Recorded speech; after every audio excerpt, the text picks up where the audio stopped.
بسم اللہ الرحمن الرحیم۔ السلام علیکم ورحمۃ اللہ وبرکاتہ۔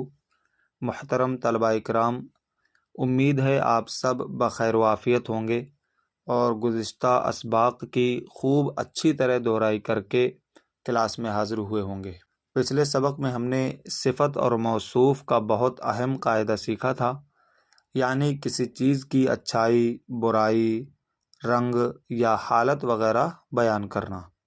جیسے ہم نے پڑھا تھا آب سرد، ٹھنڈا پانی، اور جامہ سفید، سفید لباس۔ آج کے سبق میں ہم 3 بہت اہم چیزیں سیکھیں گے۔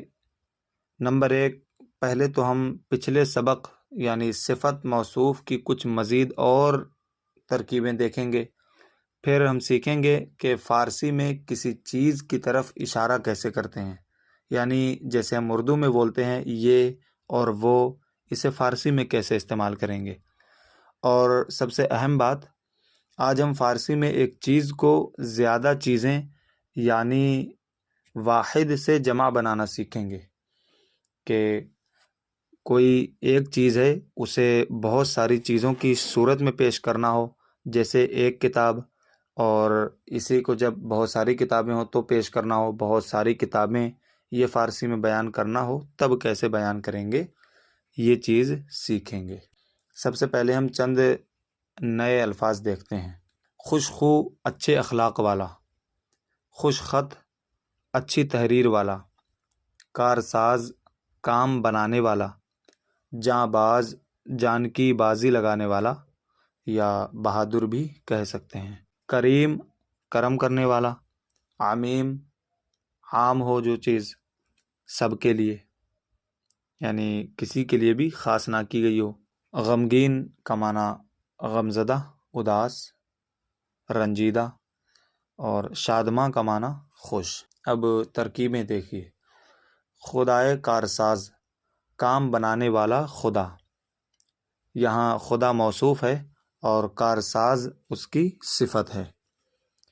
مرد جاں باز، بہادر مرد، بہادر آدمی یا جان کی بازی لگانے والا آدمی۔ رسول کریم، کرم فرمانے والے رسول۔ لطف عمیم، عام لطف یا عام مہربانی، یعنی ایسا کرم، ایسی مہربانی جو سب کے لیے ہو، اس میں کسی کو بھی خاص نہ کیا گیا ہو۔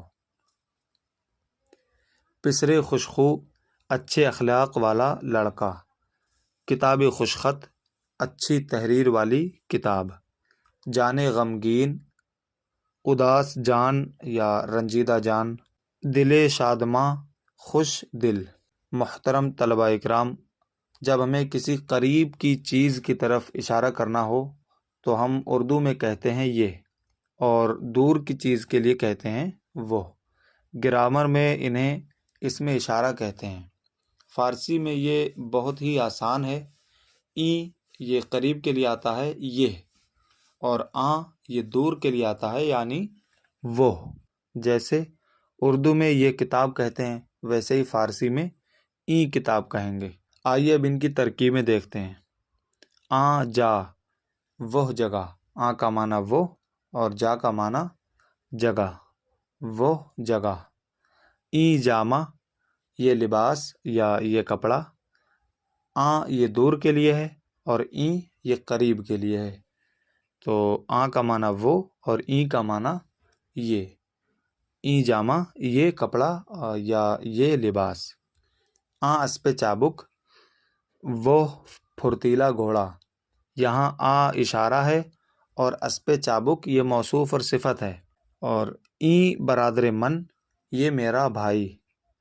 کتاب پسر، اس لڑکے کی کتاب۔ زن جواں، اس جوان کی بیوی۔ کارد مرد، اس آدمی کی چھری۔ آب دریا، اس دریا کا پانی۔ دختر مرد پیر، اس بوڑھے آدمی کی بیٹی۔ چاقوئے پسرے خوش خو، اس اچھے اخلاق والے لڑکے کا چاقو۔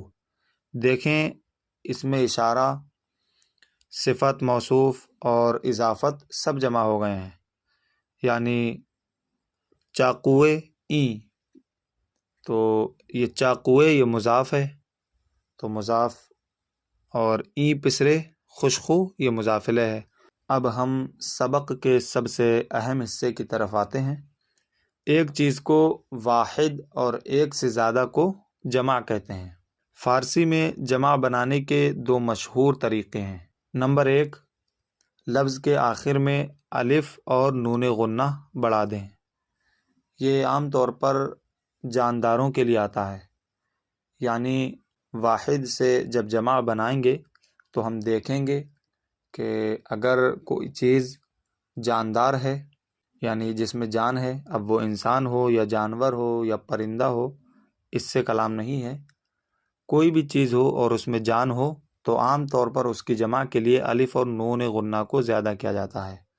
جیسے مرد ہے تو ظاہر سی بات ہے مرد میں جان ہوتی ہے، تب اس کی جمع بنانے کے لیے کہیں گے مرداں، الف اور آخر میں نون غنہ۔ نمبر دو، لفظ کے آخر میں ہا اور الف بڑھا دیں۔ یہ عام طور پر بے جان چیزوں کے لیے آتا ہے، یعنی جن چیزوں میں جان نہیں ہوتی ہے ان کے لیے عام طور پر آتا ہے، لیکن جانداروں کے لیے بھی آ جاتا ہے کبھی کبھی۔ اور ایک ضروری بات یہ بھی یاد رکھیں کہ اگر کسی لفظ کے آخر میں گول ہا ہو، جیسے بندہ، تو جمع بناتے وقت اس ہا کو ہٹا کر گاف لگا دیتے ہیں اور پھر الف اور نون لگاتے ہیں، جیسے بندہ سے بندگان۔ آئیے اس کی چارٹ کو دیکھتے ہیں۔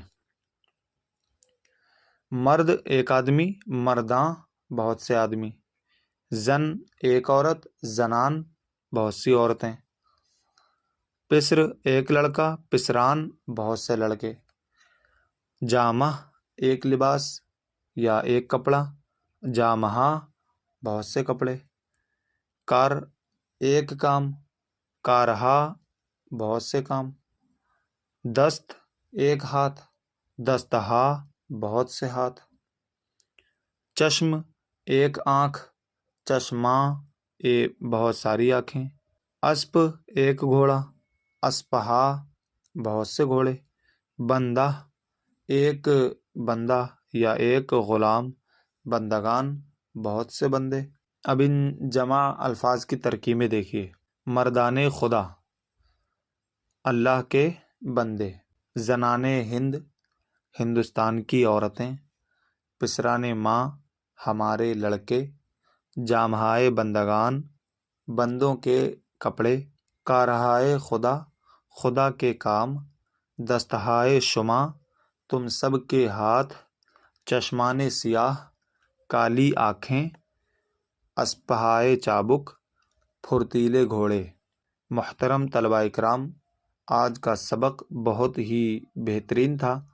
آج ہم نے سیکھا کہ قریب کے اشارے کے لیے ای اور دور کے اشارے کے لیے آں کا استعمال ہوتا ہے۔